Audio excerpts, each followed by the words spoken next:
tengah-tengah kami. Engkau melawat kami, Engkau mengambil alih setiap pujian penyembahan kami, roh kami, hati dan pikiran kami. Tidak ada yang terlewatkan pada pagi hari ini.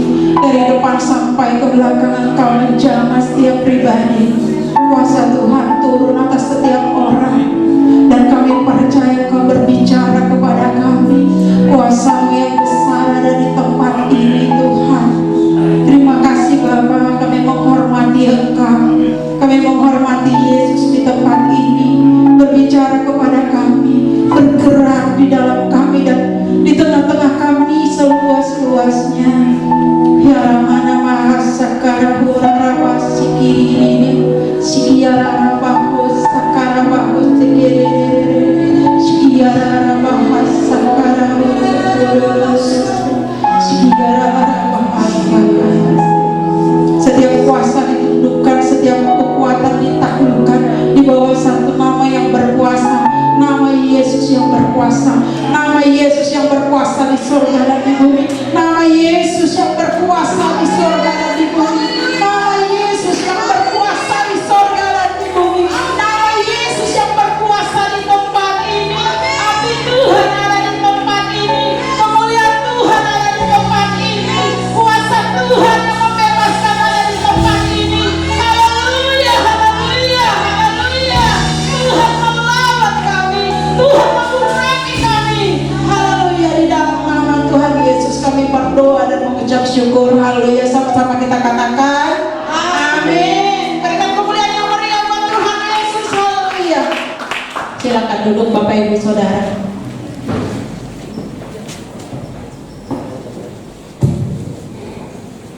Kita percaya pagi hari ini ada lawatan Tuhan, ada kelepasan, ada kebebasan Roh Kudus, dan hari ini bukan hari yang biasa, bukan minggu yang biasa, bukan ibadah yang biasa. Amin. Kita akan menerima pewahyuan firman Tuhan, kita akan menerima kuasa Tuhan, dan kita akan mengalami perjumpaan, encounter dengan Tuhan secara baru. Firman Tuhan pada pagi hari ini saya berikan tema yaitu God's direction atau tuntunan Tuhan. God's direction, ya, tuntunan Tuhan. Nah, setiap hari Bapak Ibu Saudara, pada dasarnya setiap orang akan membuat banyak keputusan-keputusan. Tiap hari kita akan membuat banyak keputusan-keputusan. Katakan keputusan-keputusan. Ya, ada keputusan yang sebenarnya tidak terlalu serius, ada keputusan yang tidak terlalu besar, yang tiap hari tetap kita lakukan. Seperti apa keputusan yang tidak terlalu besar atau tidak terlalu serius itu? Yaitu keputusan-keputusan yang berhubungan dengan rutinitas kita sehari-hari. Amin. Jadi walaupun itu sudah seperti kebiasaan ataupun bersifat rutin setiap hari, namun itu tetap ditentukan oleh keputusan-keputusan kita.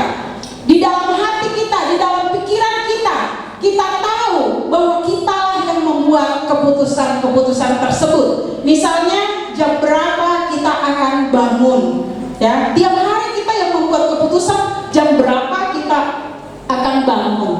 Lalu kemudian kemana kita akan pergi, ya. Hari ini saya kemana akan pergi. Kemudian apa yang akan saya makan, apa yang akan saya beli, ya. Kemudian siapa yang mungkin akan kita telepon hari ini.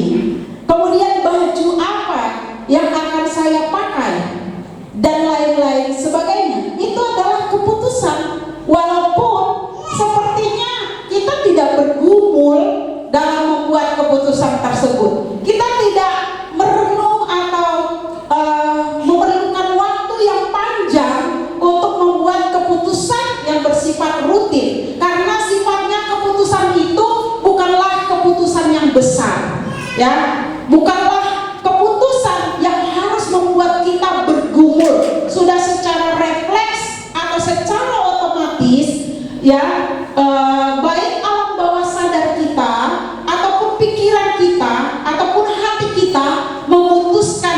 sendirinya ya apa yang akan kita lakukan sepanjang hari.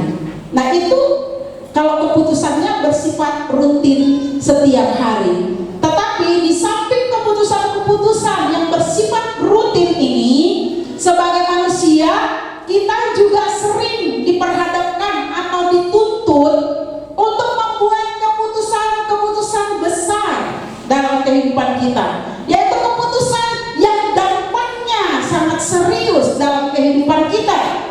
Keputusan besar ini akan menjadi penentu dari kehidupan kita selanjutnya, ya. Yang kita harus meluangkan waktu, baik dalam berpikir, baik dalam bergumul, untuk membuat keputusan-keputusan besar dalam kehidupan kita. Nah, keputusan yang besar biasanya itu berhubungan dengan apa? Berhubungan dengan pencarian solusi, ya, pencarian solusi atau jalan keluar dari suatu persoalan atau masalah.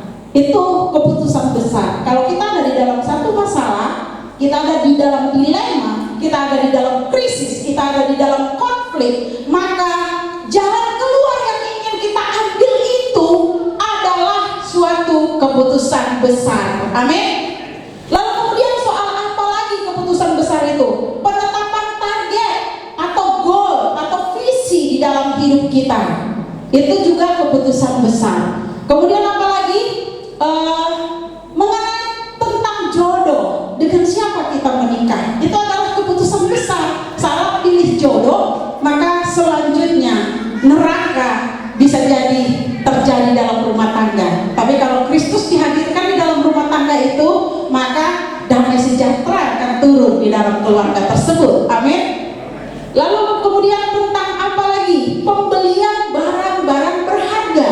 Misalnya kita mau memutuskan apakah kita akan membeli rumah, apakah kita membeli properti, apakah kita akan membeli mobil dan lain sebagainya. Itu juga adalah keputusan. Apakah keuangan kita akan sanggup nantinya mengcover semua biaya-biaya yang diperlukan ke sana. Lalu kemudian apa lagi?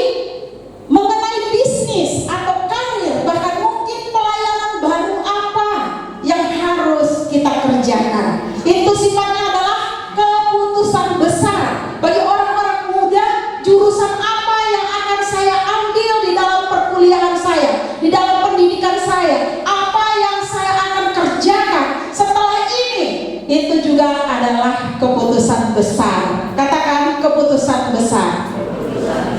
Amin. Dan dalam keputusan besar inilah, ya, kalau tadi keputusan rutin setiap hari, perlukah kita menemukan tuntunan Tuhan? Yes, tetap perlu. Tetapi lebih serius lagi, kita akan memerlukan tuntunan Tuhan atau God's direction, yaitu ketika kita harus membuat keputusan-keputusan besar. Mengapa?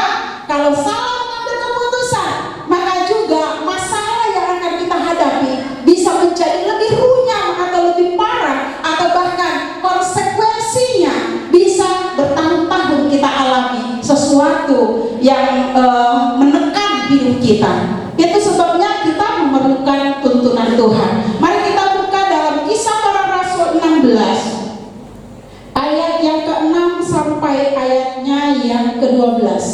Kisah Para Rasul 16 ayatnya yang ke-6 sampai ayatnya yang ke-12. Saya akan membaca ayat 6 Bapak Ibu Saudara, ayat 7 dan selanjutnya sampai ayat 12 bergantian. Demikian bunyi firman Tuhan. Mereka melintasi tanah Frigia dan tanah Galatia karena Roh Kudus mencegah mereka untuk memberitakan Injil di Asia.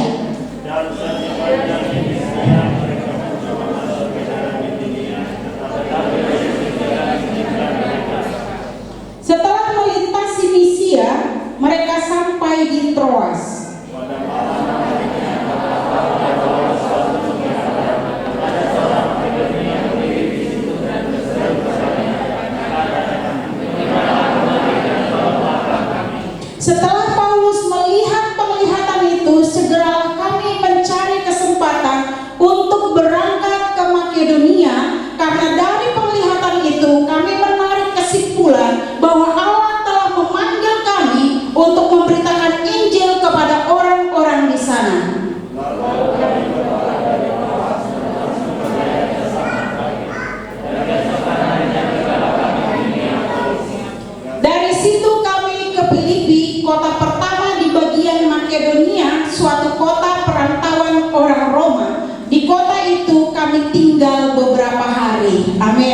nama Tuhan. Bapak Ibu Saudara, mengapa saya katakan tema firman Tuhan pada pagi hari ini temanya adalah God's Direction? Karena lewat apa yang kita baca, tuntunan Tuhan atas kehidupan Paulus dan Silas itu sebenarnya begitu sederhana, kemudian begitu mudah dipahami, dan itu sebenarnya bisa dialami oleh setiap orang, namun dia berdampak sangat besar. Karena itu adalah sebuah keputusan besar yang memimpin mereka di dalam pelayanan mereka tentang apa yang selanjutnya harus dilakukan, ke tempat mana mereka selanjutnya harus bergerak. Amin. Jadi saya tadi sempat menyinggung bahwa termasuk bisnis, karis, dan pelayanan baru itu adalah termasuk sebuah keputusan besar. Amin. Nah, jadi dampak dari keputusan besar yang cukup serius itu membuat kita harus peka kemana Tuhan sedang mengarahkan kita, sehingga dari keputusan itu kita akan mengalami terobosan yang dari Tuhan. Amin. Kita akan mengalami keberhasilan, kita akan mengalami pencapaian, kita akan mengalami sukacita yang daripada Tuhan Yesus. Nah, bagaimana caranya untuk mendapatkan tuntunan Tuhan secara nyata dalam kehidupan kita, atau yang saya sebut God's Direction? Yang pertama adalah peka terhadap Roh Kudus. Katakan bersama-sama, peka terhadap Roh Kudus. Ya, di ayat yang tadi kita baca, kita akan lihat dulu ayat-ayat sebelumnya, ya, ayat 4 dan 5 saya akan bacakan. Dalam perjalanan keliling dari kota ke kota, Paulus dan Silas menyampaikan keputusan-keputusan yang diambil para rasul dan para penetua di Yerusalem dengan pesan supaya jemaat-jemaat menurutinya. Demikianlah jemaat-jemaat diteguhkan dalam iman dan makin lama makin bertambah besar jumlahnya. Baru selanjutnya di ayat 6, mereka melintasi tanah Frigia, tanah Galatia, karena Roh Kudus mencegah mereka untuk memberitakan Injil ke Asia. Jadi ini adalah perjalanan Paulus dan Silas. Jadi kalau ada kata mereka di situ, itu berarti mengacu kepada Paulus dan Silas. Nah, Bapak Ibu Saudara, mereka sudah sampai, ya, di daerah Frigia dan tanah Galatia. Tetapi firman Tuhan katakan bahwa Roh Kudus mencegah mereka. Katakan, Roh Kudus mencegah mereka. Dari mana Paulus tahu bahwa Roh Kuduslah yang mencegah mereka? Dari mana Paulus tahu bahwa itu bukan pekerjaan setan, tapi adalah pekerjaan Roh Kudus? Dari mana dia tahu akan hal tersebut? Sedangkan itu merupakan suatu halangan atau suatu rintangan atau sesuatu yang seolah-olah mereka terhalang oleh sesuatu. Namanya juga mencegah. Dalam sebuah pencegahan itu, kenapa Paulus tahu bahwa itu Roh Kuduslah yang mencegahnya ke sana? Karena dia peka terhadap Roh Kudus. Amin. Dia peka terhadap Roh Kudus. Kalau kita peka terhadap Roh Kudus, kalau Tuhan tidak menghendaki kita melakukan sesuatu, maka hati kita itu tidak marah ketika sesuatu itu tidak kita dapatkan. Amin. Karena kita tahu, oh berarti ini bukan kehendak Tuhan. Amin. Jadi kalau kita tahu, walaupun kita kekeh sekali ingin, ya, mendapatkan sesuatu itu, tapi kalau kita tahu, kita peka bahwa itu bukan kehendak Tuhan, kita tidak akan marah kalau kita tidak mendapatkan itu. Amin. Nah, itu yang namanya peka, bahwa tidak selamanya semuanya sesuai maunya kita.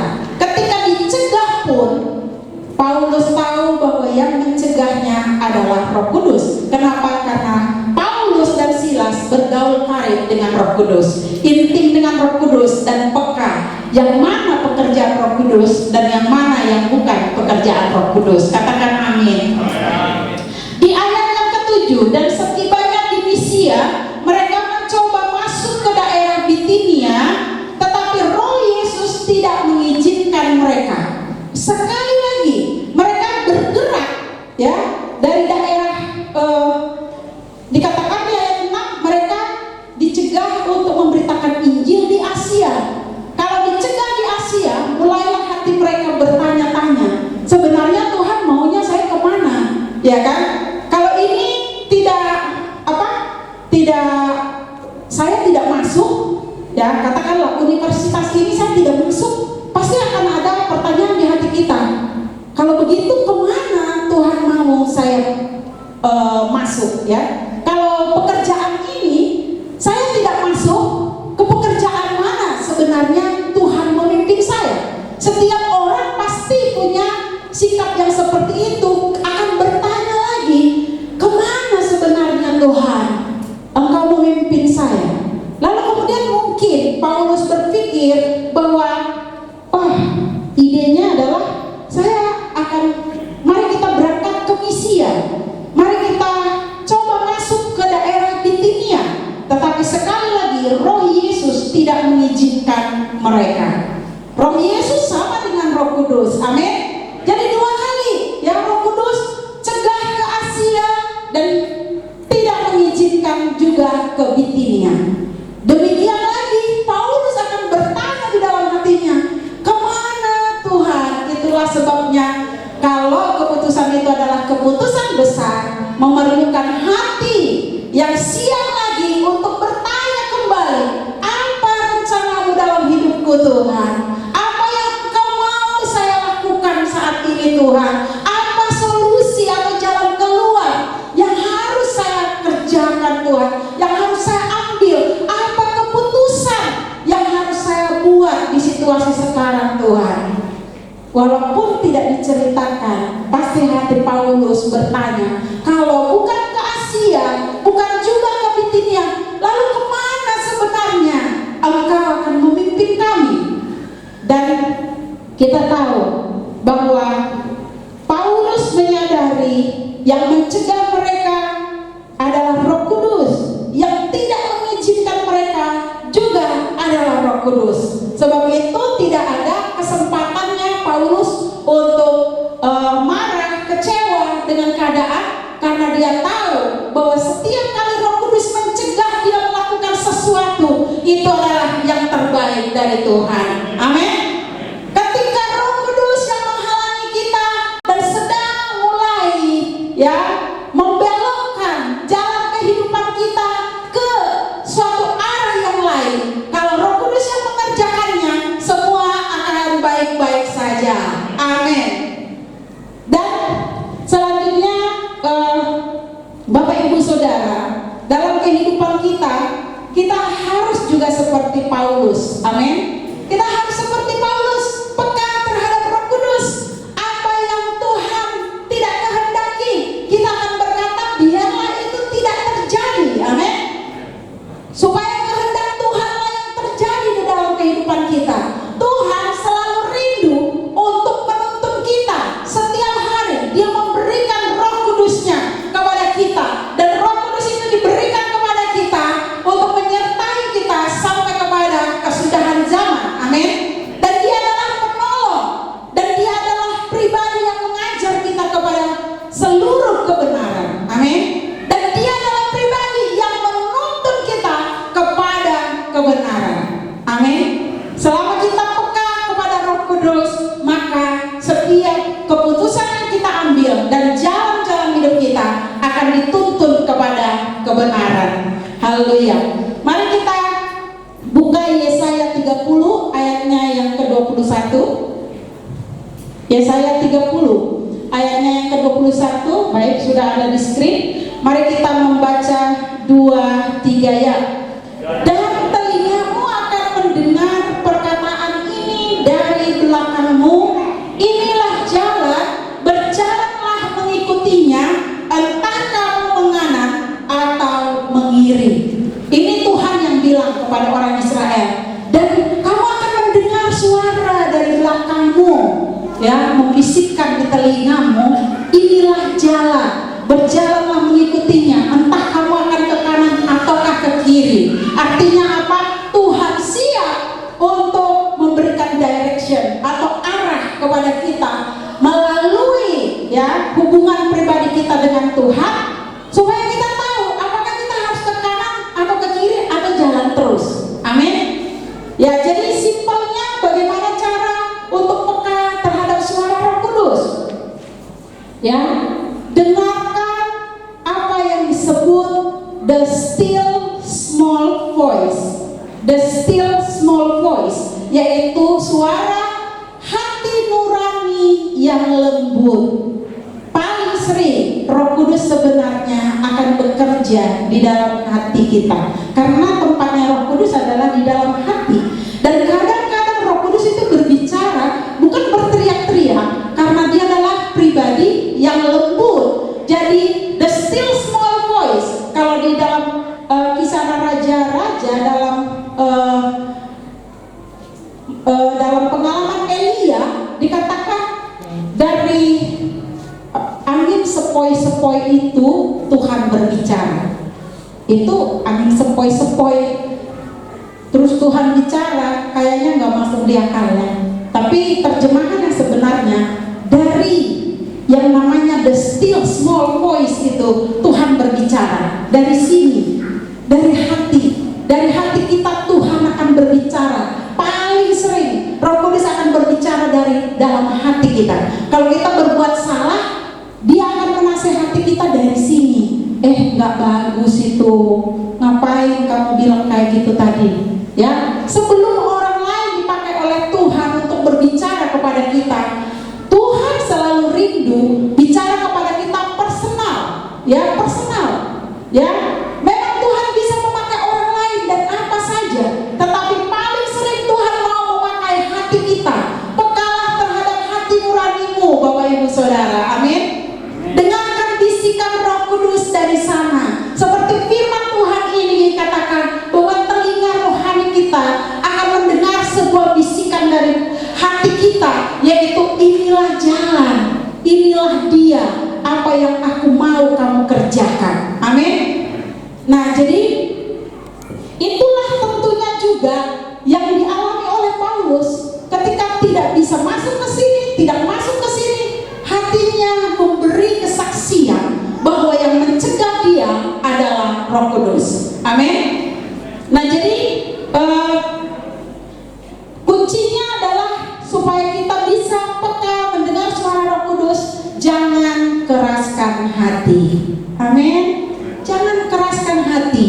Kemudian rendahkan hati, bukan rendah diri ya. Rendahkan hati di hadapan Tuhan. Karena firman Tuhan katakan, rendahkanlah dirimu di bawah tangan Tuhan yang kuat, supaya kamu ditinggikan pada waktunya. Amin.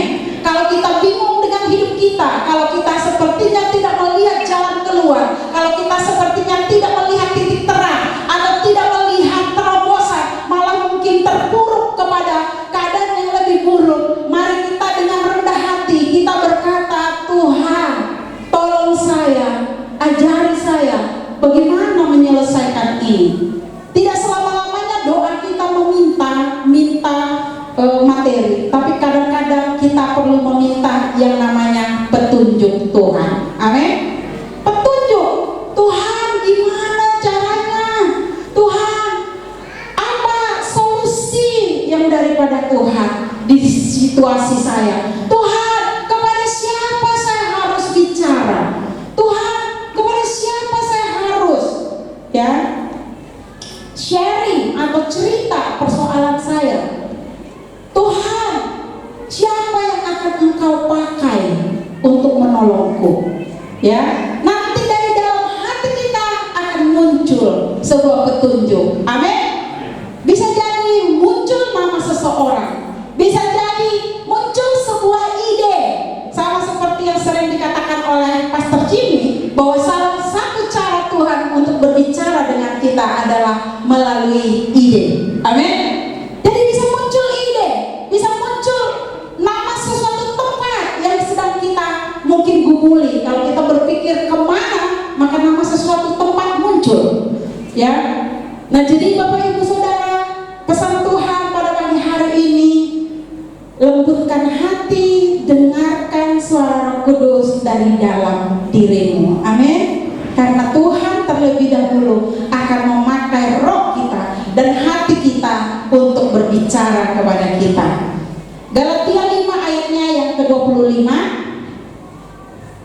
Galatia 5 ayatnya yang ke-25 kita akan baca 2, 3 ya. Jikalau hidup kita oleh roh, baiklah hidup kita juga dipimpin oleh roh. Amin. Setiap hari Roh Kudus bersedia memimpin hidup kita, memberikan petunjuknya kepada kita, dan setiap hari ada kesempatan bagi kita untuk mengalami Roh Kudus. Seperti yang baru saja terjadi di dalam ibadah ini, kita merasakan hadirat Tuhan, kita merasakan jamahan Roh Kudus di rumah kita masing-masing. Mari kita juga membangun kepekaan, keintiman dengan Roh Kudus, dan kita berkata, Roh Kudus tolong saya, Roh Kudus ajari saya, Roh Kudus berbicaralah kepada saya apa yang harus saya lakukan. Yang kedua, poin yang kedua adalah minta tanda peneguhan. Katakan minta tanda peneguhan. Minta tanda peneguhan. Ya, kita memerlukan peneguhan. Kenapa?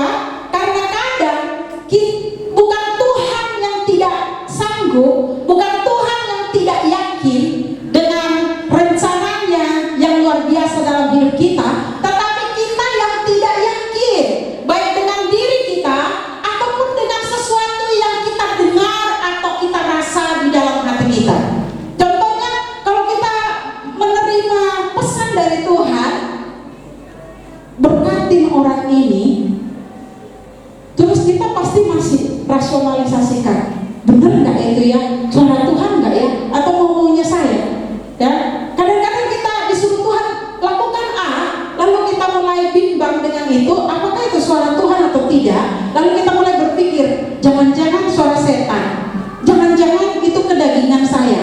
Nah, karena itulah banyaknya kelemahan-kelemahan di dalam diri kita yang membuat kita kadang-kadang tidak bisa segera memastikan apakah yang didengar oleh roh kita itu berasal dari Tuhan atau tidak.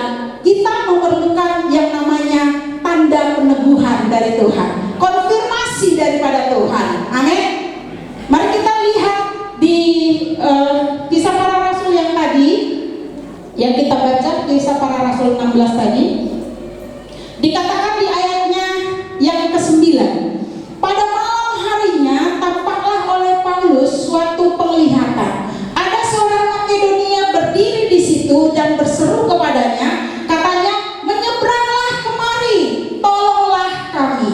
Dan ayat 10, setelah Paulus melihat penglihatan itu, segeralah kami mencari kesempatan untuk berangkat ke Makedonia, karena dari penglihatan itu kami menarik kesimpulan bahwa Allah telah memanggil kami untuk memberitakan Injil kepada orang-orang di sana. Kerinduan Paulus untuk memberitakan Injil di Asia sangat besar, di Bitinia juga sangat besar, tetapi ketika terhalang, maka hatinya harus mencari tahu lagi melalui Roh Kudus yang selalu menjadi penolong untuk berdoa, yaitu kemana sih sebenarnya Tuhan akan memimpin saya?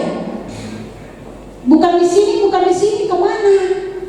Dan dia perlu petunjuk, dan peneguhan dari Tuhan datang dalam bentuk penglihatan. Amin. Melalui penglihatan seorang Makedonia. Bagaimana Paulus tahu bahwa itu Makedonia?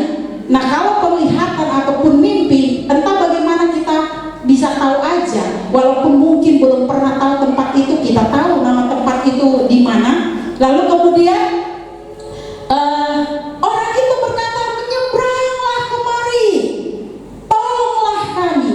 Amin. Kadang-kadang Tuhan akan berbicara kepada kita, menyeberanglah anakku, jangan tinggal di tempat itu, jangan tinggal di zona nyaman itu, menyeberanglah kemari, atau tidak, tinggalkanlah yang ini, melangkahlah ke sini. Amin. Tuhan kadang-kadang memerintahkan kita seperti itu. Ini kita sudah anggap baik, tinggalkan yang kamu anggap baik ini, menyeberanglah ke sini, ya. Lalu kemudian tinggalkanlah sesuatu yang membuat hidupmu tidak berbuah bagi Tuhan, menyeberanglah kepada kehendakku yang lebih dalam. Amin. Menyeberanglah kepada misi yang baru. Amin. Menyeberang, tangkaplah misi yang baru, terima sesuatu yang baru daripada Tuhan, dan terima peneguhan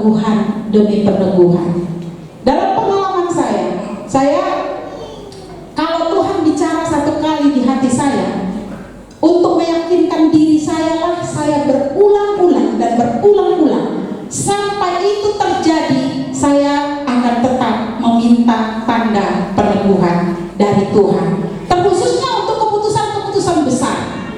Ya, jadi bagaimana caranya Tuhan memberikan tanda peneguhan?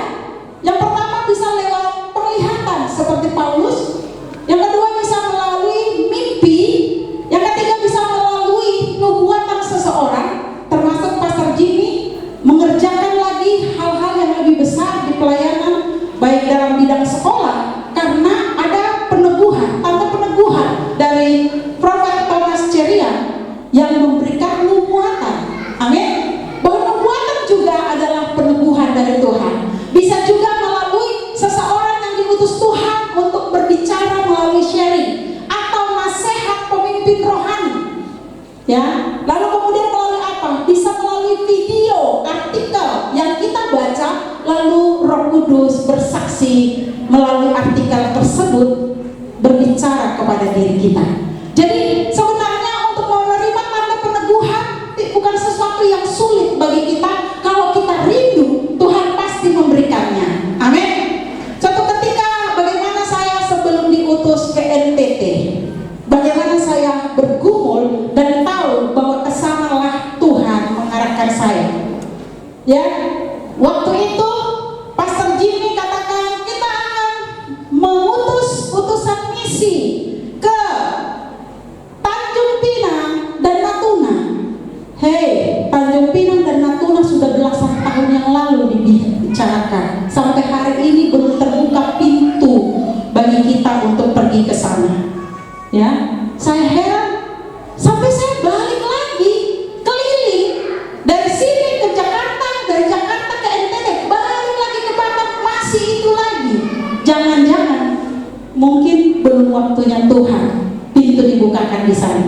Amin. Nah, jadi waktu itu saya begitu dikatakan kita akan membuka pelayanan di mengutus misi, utusan misi ke Tanjung Pinang dan Natuna. Yang paling dekat kan Tanjung Pinang.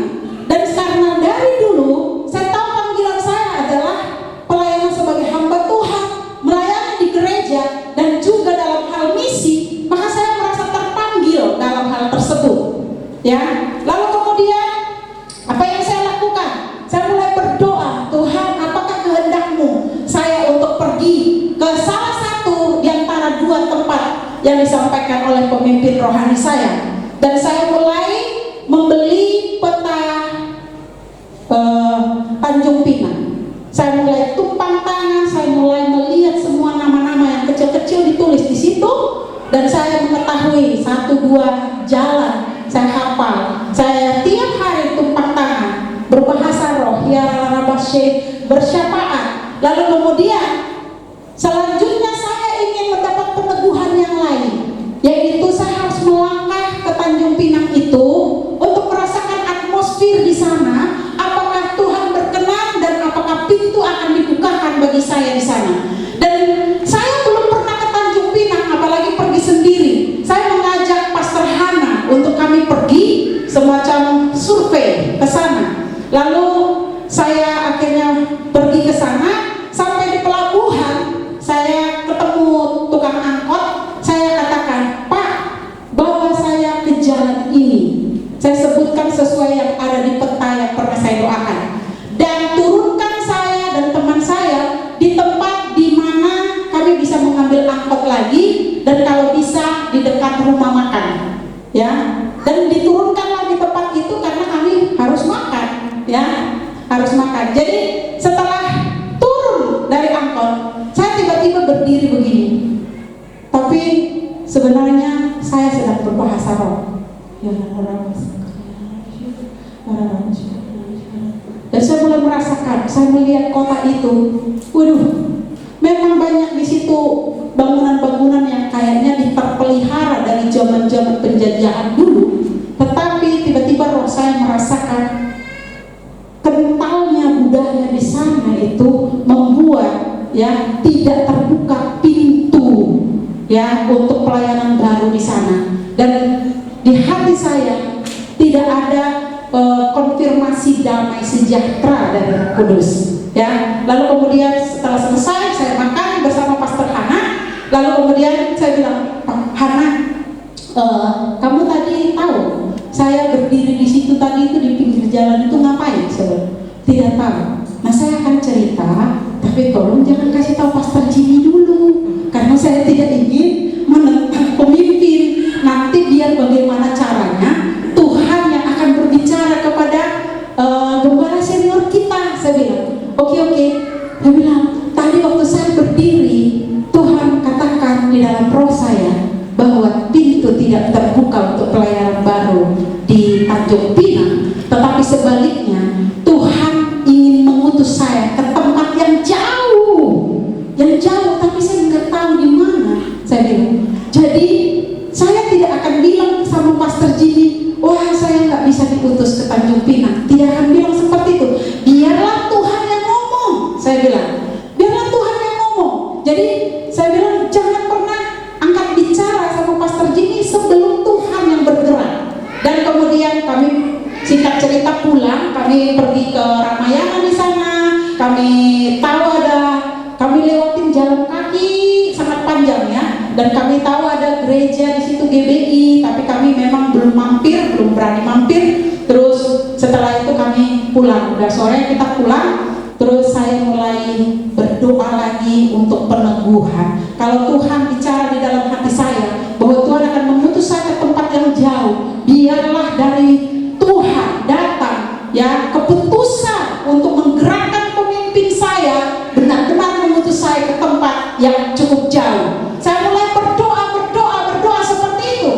Hanya saya waktu itu dari mulai saya pergi ke Tanjung Pinang, dengan saya berdoa sampai ada peneguhan ke Pastor Jimmy adalah sekitar kurang lebih 1 minggu. Tiba-tiba Pastor Jimmy memanggil saya, terus Pastor Jimmy bilang, Ratna, saya ditelepon dari GDS Jakarta, lalu kita harus adakan pertemuan. Lalu ada pertemuan. Terus Pastor Jimmy katakan, Ratna, ternyata kamu tidak akan jadi ke Tanjung Pinang. Terus saya langsung bilang, yes. Terus Pastor Jimmy bilang, kamu melawan saya. Gitu. Kok yes? Padahal kemarin kamu mau diutus ke sana gitu kan? Enggak Pastor, sebelum Pastor sampaikan ini sebenarnya memang Tuhan sudah ngomong ketika saya pergi ke Tanjung Pinang. Amin. Lalu kemudian kamu akan diutus ke Australia. Pastor Jimmy katakan. Saya bilang tidak Pastor, bukan ke Australia, karena yang ke Australia pada waktu itu adalah Pastor Yes. Jadi saya katakan bukan saya yang akan ke Australia, yang akan ke Australia adalah Pastor Yes. Jadi saya bukan ke sana, tapi saya tahu bahwa saya akan diutus ke tempat yang lebih jauh. Betul kata Pastor Jimmy, kamu akan diutus ke NTT, ya tempat yang lebih jauh. Dan saya langsung berkata, berarti yang saya dapatkan ketika saya pergi ke Tanjung Pinang itu, kesaksian dari Roh Kudus di dalam hati saya benar-benar berasal daripada Tuhan. Berikan kemuliaan dulu buat Tuhan Yesus. Ya, sesimpel itu sebenarnya Roh Kudus memberi tuntunan. Kita akan menerima peneguhan. Jadi kalau ada sesuatu yang Tuhan taruh di dalam hati kita, mulai berbicara kepada roh kita, minta peneguhan. Bisa juga peneguhan datang dari khotbah yang kita dengar. Amin. Seperti hari ini, bisa jadi itu adalah peneguhan untuk Bapak Ibu Saudara dalam situasi pergumulan tertentu. Ada satu rema firman Tuhan, ada ayat firman Tuhan yang berbicara secara khusus ke dalam hati Bapak Ibu Saudara, memberikan peneguhan. Amin. Nah, yang ketiga, saya belum ya. Jadi tanda peneguhan, mengapa kita perlukan seperti yang tadi saya sudah sampaikan. Nah, di Kejadian 24 ayat 12 sampai 14 kita akan lihat bahkan seorang yang tidak sungguh-sungguh percaya kepada Tuhan pun, ketika dia meminta tanda dari Tuhan atau peneguhan dari Tuhan, Tuhan berkenan memberikannya. Kita lihat tentang kisah bagaimana hamba Abraham diutus untuk mencarikan istri bagi Ishak. Ya, kita akan lihat Kejadian 24 ayatnya yang ke-12 sampai 14. Kita baca bersama-sama 2-3 ya. Lalu berkatalah ia, Tuhan Allah Tuanku Abraham, buatlah kiranya tercapai tujuanku pada hari ini. Tunjukkanlah kasih setiamu kepada Tuanku Abraham. Di sini aku berdiri di dekat mata air, dan anak-anak perempuan penduduk kota ini datang keluar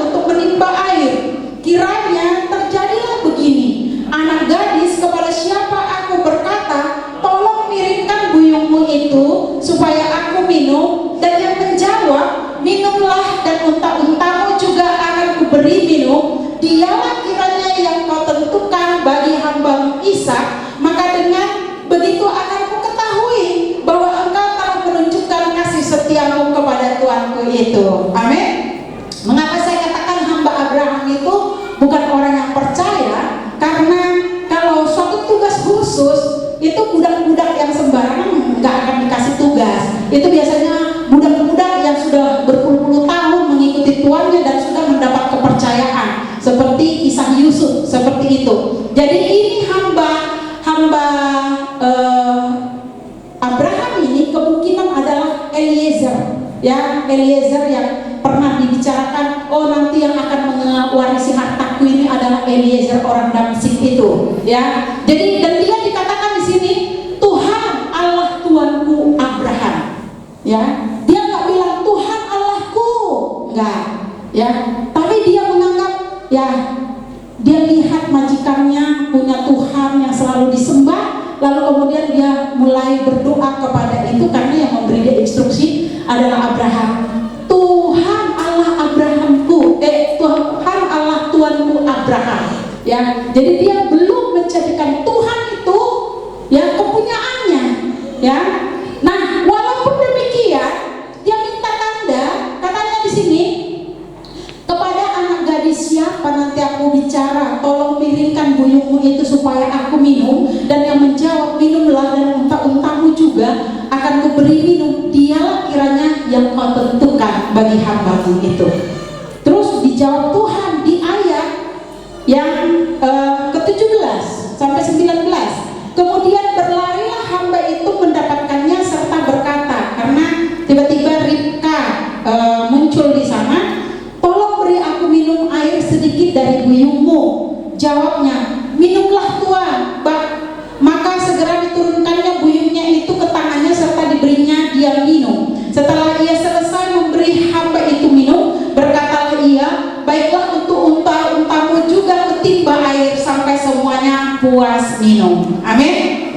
Nah, jadi kalau hamba Abraham ini bisa meminta tanda kepada Tuhan dan Tuhan berkenan mendengarkan dia, terlebih kita umat tebusan Tuhan, Tuhan lebih lagi akan mendengarkan kita. Amin.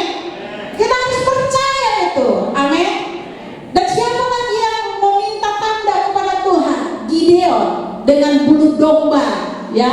Dia sampai jadikan bulu domba itu eksperimen karena dia selalu menganggap dirinya kecil, tidak mungkin jadi pemimpin, dan dia untuk meyakinkan dirinya, ya. Sebenarnya kita minta tanda adalah untuk meyakinkan diri kita bahwa ini dari Tuhan, dan dia minta tanda 3 kali, ya. Tuhan nggak keberatan. Amin. Kalau kita minta peneguhan dari Tuhan, Tuhan tidak keberatan. Haleluya. Jadi minta tanda dari Tuhan.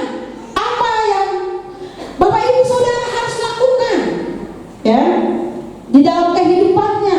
Solusi apa yang harus Bapak Ibu ambil di tengah-tengah persoalan? Minta tanda daripada Tuhan.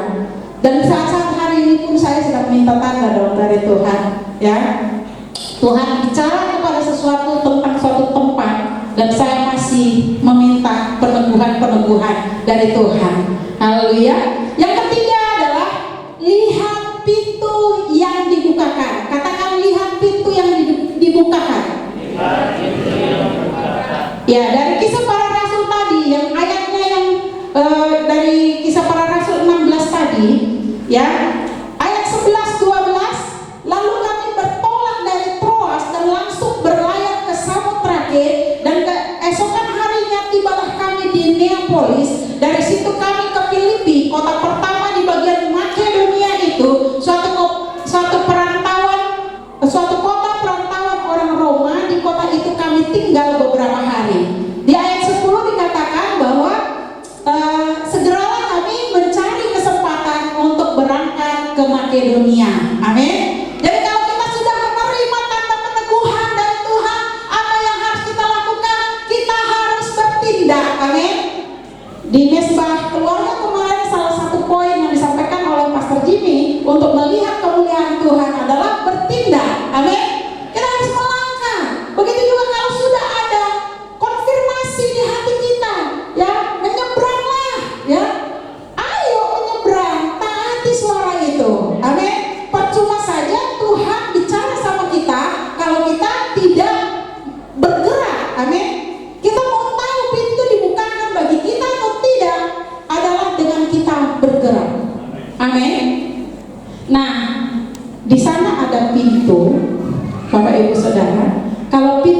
pintu dibuka, tidak perlu usaha apa-apa untuk melangkah keluar. Amin. Apakah kita harus mendorong-dorong lagi kalau pintu dibuka? Apa artinya? Kalau pintu dibuka oleh Tuhan, tidak ada hambatan. Amin.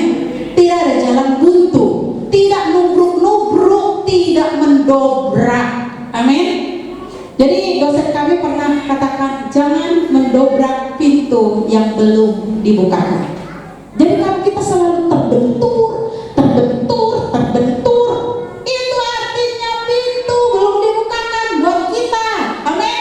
Pintu yang dibuka disertai dengan kemudahan-kemudahan. Kita akan melangkah dengan lepang, kita akan melangkah dengan leluasa. Tidak kesempitan, kesesakan. Hidup kita tidak akan mengalami kesesakan kalau sebuah pintu yang kita jalani adalah pintu terbuka. Amin. Kita tidak akan berjuang untuk mendobrak itu, untuk mendorong-dorong, tidak akan kecapean Bapak Ibu Saudara. Dan kemudian apa? Kita akan berjalan dengan mudahnya. Nah, itulah yang dialami oleh Paulus, makanya saya sebut pintu terbuka. Mereka ingin mencari kesempatan berangkat ke Makedonia. Lalu kemudian di ayat 11-12 itu dikatakan bahwa mereka bisa berlayar betul-betul ke sana. Berarti ada penyediaan dari Tuhan tentang keberangkatan pelayaran. Amin. Lalu kemudian mereka berjalan, nggak ada dikatakan ada badai di tengah jalan, nggak ada. Ya, semuanya lancar dan mereka bahkan sampai di kota pertama dari Makedonia yang bernama Filipi. Amin. Jadi kalau pintu yang terbuka itu selalu menghasilkan kelancaran, selalu menghasilkan kemudahan, selalu menghasilkan hasil yang memuaskan dan mendatangkan sukacita. Amin. Kalau hidup kita jadi berat setelah melakukan sesuatu keputusan, stres, tertekan, tambah buruk, maka itu berarti kita salah membuat keputusan. Mungkin itu bukan keputusan yang daripada Tuhan. Amin. Nah, jadi di ayatnya yang ke-14 dan 15 dikatakan setelah mereka sampai di Filipi, kita lihat hasil maksimal dari tuntunan Tuhan dalam kehidupan Paulus. Seorang dari perempuan-perempuan itu yang bernama Lydia turut mendengarkan. Ia seorang penjual kain ungu dari kota Tiatira yang beribadah kepada Allah. Tuhan membuka hatinya sehingga ia memperhatikan apa yang dikatakan oleh Paulus. Sesudah ia dibaptis bersama-sama dengan seisi rumahnya, ia mengajak kami, katanya, jika kamu berpendapat bahwa aku sungguh-sungguh percaya kepada Tuhan, marilah menumpang di rumahku. Ia mendesak sampai kami menerimanya. Apa yang bisa kita lihat di sini? Karena ini berbicara konteks pelayanan, bahwa kalau Paulus mengikuti tuntunan Tuhan dan melihat pintu terbuka, setelah mendapat peneguhan, setelah mendapat petunjuk dari Tuhan, melangkah mengerjakannya, dan ada pintu yang dibukakan, maka ada jiwa-jiwa yang diselamatkan. Bukan cuma seorang Lydia, tapi seluruh keluarganya diselamatkan, dibaptis, menjadi percaya. Dan selanjutnya apa? Ada penyediaan supranatural daripada Tuhan. Amin. Kenapa? Karena bukan Paulus yang minta-minta sesuatu dari Lydia, tetapi Lydia ini mendesak Paulus untuk memberikan tempat tinggal bagi Paulus dan Silas. Yang kalau engkau menganggap kami ini sungguh-sungguh percaya kepada Tuhan, marilah menumpang di rumah kami. Ya, pasti makan minumnya disediakan, tempat tidur disediakan. Kalau zaman sekarang listrik, ya air, mungkin wifi, tersedia semuanya. Amin. Nah, jadi itu namanya penyediaan supranatural. Jadi gunanya kita mencari tuntunan Tuhan dalam hidup kita, kita mau mengalami terobosan. Amin. Kita mau mengalami keberhasilan, kita mau mengalami penyediaan supranatural, kita mau hidup di dalam sukacita Tuhan. Amin. Bukan di dalam stres. Haleluya. Mari Bapak Ibu Saudara kita bangkit berdiri di hadapan Tuhan. Izinkan Tuhan berbicara kepada Bapak Ibu Saudara. Izinkan suara hati nurani yang lembut bersaksi kepada Bapak Ibu Saudara. Saya tidak tahu pergumulan Bapak Ibu Saudara, tapi Tuhan tahu apa yang diserukan dari dalam rohmu, dari dalam hatimu kepada Tuhan. Mungkin Bapak Ibu Saudara rindu mendapatkan titik terang, mungkin ada yang rindu melihat jalan terbuka atau pintu yang dibukakan, atau Bapak Ibu Saudara rindu untuk mengerjakan sesuatu yang baru. Tuntunan Tuhan tersedia bagi Bapak Ibu Saudara. Terima peneguhan-peneguhan dari Tuhan. Pagi hari ini biarlah bukan saya yang berbicara